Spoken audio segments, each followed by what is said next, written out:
Welcome to the Learning Pines YouTube. We hope this video helps. You begin by converting the raw range into a structured table. This is crucial because tables expand automatically. Select the data and press Ctrl+T, confirm headers, and give the table a simple name in Table Design. Once done, you'll avoid broken ranges later, and Excel will treat new rows as part of the source. Make sure there are no blank header names or merged cells. Those stop automatic expansion. This initial step saves time and prevents common refresh errors. Now create the pivot table directly from that named table so the connection persists. Go to Insert, Pivot Table, and pick the table name as the source. Drag fields into rows, columns, values, and filters to build the view you want. Once you set grouping and calculations, the pivot structure is fixed to the table.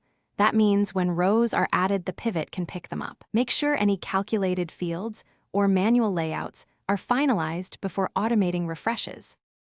Finish by enabling automatic refresh.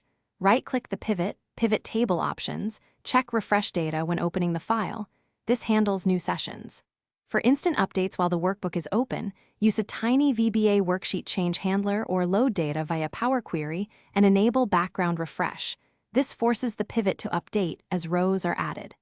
Test by adding a few rows to the table and reopening or triggering a refresh. If the pivot misses rows, confirm the source is the table name and no filters hide new data. Thanks for watching. Consider subscribing if we helped you.